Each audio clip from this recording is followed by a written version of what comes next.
அன்பு உறவுகள் அனைவருக்கும் வணக்கம். இன்றைய ஆன்மீக பகுதியில் நாம் தெரிந்து கொள்ள இருப்பது திருமந்திரம் என்னும் அற்புதத்தை நமக்கு வழங்கிய திருமூலர் வரலாறு. கைலாயத்தில் சிவபெருமானது திருக்கோயிலுக்கு முதற் பெரும் காவல் பூண்ட திருநந்தி தேவரது திருவருள் பெற்ற மாணாக்கருள் அட்டமா சித்திகள் கைவரப்பெற்ற சுந்தரநாதர் என்னும் சிவயோகியார் ஒருவர் இருந்தார். இவர் திரு கைலாய பரம்பரையைச் சேர்ந்தவர். சித்தர் மரபில் முதலானவராகிய அகத்தியருக்கு அடுத்தவர் இவர் என கருதப்படுகின்றார். திரு கைலாயத்தில் திருநந்தி தேவரின் உபதேசம் பெற்றவர். இவர் அகத்திய முனிவரிடத்தில் கொண்ட நட்பினால் அவரோடு சில காலம் தங்குவதற்கு எண்ணி அகத்தியர் எழுந்தருளியிருக்கும் பொதிகை மலையை அடையும் பொருட்டு திரு கைலாயிலிருந்து புறப்பட்டு தென் திசை நோக்கி சுந்தரநாதன் என்ற பெயருடன் சென்றார். அகத்தியரை காண செல்லும் வழியில் சாத்தனூர் என்னும் ஊரில் பசு கூட்டங்கள் கதறி அழுவதை கண்டார். பசுவை மேய்க்கும் மூலன் என்பவன் இறந்தமையால் அதனை தாங்காத பசுக்கள் உயிர் நீங்கிய அவனது உடம்பினை சுற்றி சுற்றி வந்து வருந்தி அழுதன. மேய்ப்பான் இறந்தமையால் பசுக்கள் அடைந்த துயரத்தினை கண்ட சிவயோகியாரது உள்ளத்தில் இப்பசுக்களின் துயரத்தினை நீக்குதல் வேண்டும் என்ற எண்ணம் தோன்றியது. இந்த இடையன் உயிர் பெற்று எழுந்தாலன்றி இப்பசுக்கள் துயரம் நீங்காது என எண்ணிய சிவயோகியர் தம்முடைய திருமேனியை பாதுகாப்பாக ஓரிடத்தில் மறைத்து வைத்துவிட்டு கூடுவிட்டு கூடு பாய்தல் என்னும் சித்தியினால் தமது உயிரை இறந்த இடையனது உடம்பில் புகுமாறு செலுத்தினார். மூலன் அதுவரை உறங்கி இருந்தவன் போல் சட்டென்று கண்விழித்து திருமூலராய் எழுந்தார். திருமூலர் விழித்தெழுந்ததை கண்டு பசுக்கள் மகிழ்ந்து அவரது உடலை நாவினால் நக்கி தங்களின் அன்பை வெளிப்படுத்தின. அவரும் பசுக்களை தட்டி கொடுத்து அவற்றோடு சேர்ந்து மகிழ்ந்தார். மாலை வந்ததும் வீடு நோக்கி பசுக்கள் புறப்பட திருமூலரும் கூடவே புறப்பட்டார். ஒவ்வொரு பசுவும் தத்தம் வீடு அறிந்து புகுந்து கொண்டன. திருமூலர் அவற்றை எல்லாம் வீடு சேர்த்தார். ஆனால் மூலன் மட்டும் அவரது வீட்டிற்கு போக விரும்பவில்லை. அவர் ஞான திருஷ்டியால் மூலனுக்கு திருமணம் ஆகிவிட்டது என்பதை அறிந்தார்.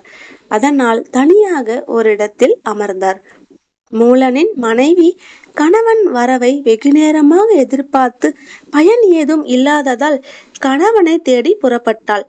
வரும் வழியிலே ஓரிடத்தில் கணவன் அமர்ந்து இருப்பதை கண்டு அருகே சென்று வீட்டிற்கு வர காலதாமதம் ஆனது பற்றி கேள்விகளாக கேட்டாள். திருமூலர் மௌனமாகவே இருந்தார். மூலனின் மனைவிக்கு புரியவில்லை. திருமூலரின் கையை தொட்டு அழைக்க முற்பட்டாள். அம்மையார் செய்கை கண்டு திருமூலர் சிறிது எட்டி விலகினார். அதை கண்டு அந்த பெண்மணி அஞ்சி நடுங்கி, உங்களுக்கு என்ன தீங்கு நேர்ந்தது? எதற்காக இப்படி விலகிறீர்கள் என்று மன வருத்தத்தோடு கேட்டாள். என்னால் உன் வீட்டிற்கு வர முடியாது. உனக்கும் எனக்கும் இனிமேல் எவ்வித உறவும் கிடையாது. அதனால் ஆலயம் சென்று இறைவனை வழிபட்டு அமைதி பெறுவாயாக என்று கூறினார்.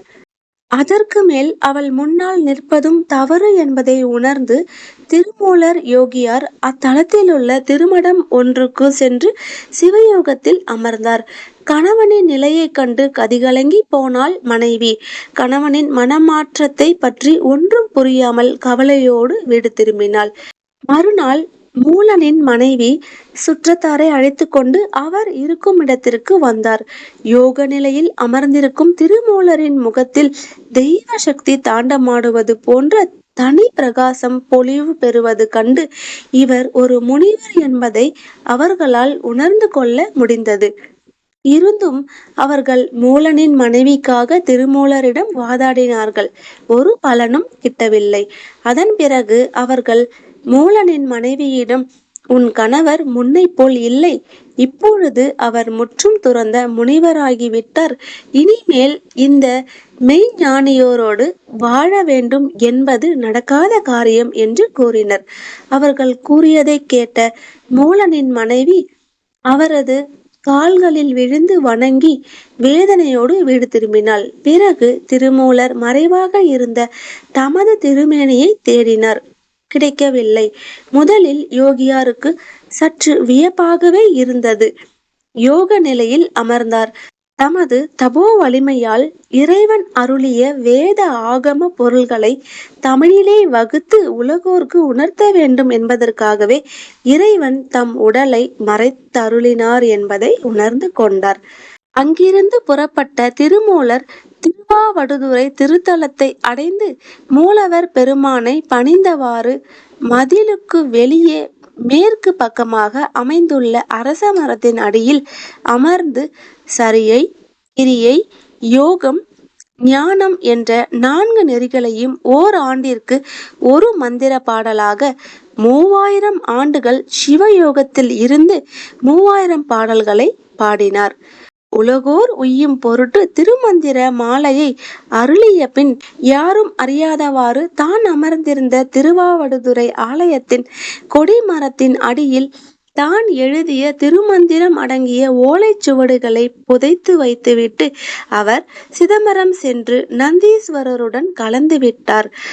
அதன் பிறகு 63 நாயன்மார்களில் ஒருவரும் சைவ குரவர்கள் என்று போற்றப்படும் 4வர்களில் ஒருவருமான திருஞான சம்பந்தர் திருவாவடுதுறை திருத்தலத்தின் வாயிலுக்குள் நுழைந்தவுடன் இறைவனின் திருவருளால் திருமூலர் அருளிய திருமந்திரத்தின் அற்புதமான தமிழ் வாசனை அவரை வந்தடைய, அதனால் ஈர்க்கப்பட்டு தன்னுடன் வந்தவர்களிடம், இங்கே அருமையான தமிழ் வாசனை வருகின்றதே, என்ன என்று பாருங்கள் என்று கூறி கொடிமரத்தின் அடியில் உள்ள மண்ணை தோண்டச் செய்து அங்கே திருமூலர் புதைத்து வைத்திருந்த திருமந்திர ஓலைச்சுவடுகளை கண்டு எடுத்தார்.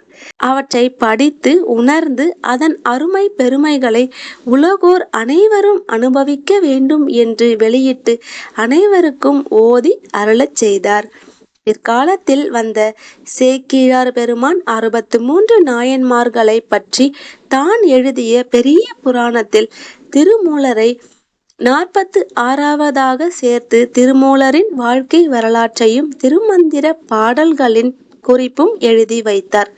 அவருக்கு பின் வந்த நம்பியாண்டார் நம்பி சைவ சான்றோர்கள் பலர் அருளியிருந்த சைவ திருமுறைகளை ஒன்றாக தொகுத்த போது திருமூலர் அருளிய திருமந்திரத்தையும் 10வது திருமுறையாக தொகுத்து அருளினார். என்ன நண்பர்களே, திருமந்திரம் எனும் அற்புதமான அமுதத்தை நமக்கு அருளிய திருமூலர் அவர்களின் வாழ்க்கை வரலாறை பற்றி தெரிந்து கொண்டீர்களா? இந்த பதிவு உங்களுக்கு பயனுள்ளதாக இருந்தால் நம்ம சேனலை மறக்காம சப்ஸ்கிரைப் பண்ணுங்க. கூடவே உங்க ஃப்ரெண்ட்ஸ் அண்ட் ஃபேமிலிக்கும் ஷேர் பண்ணுங்க. வீடியோ ஃபுல்லா வாட்ச் பண்ணதுக்கு நன்றி நண்பர்களே.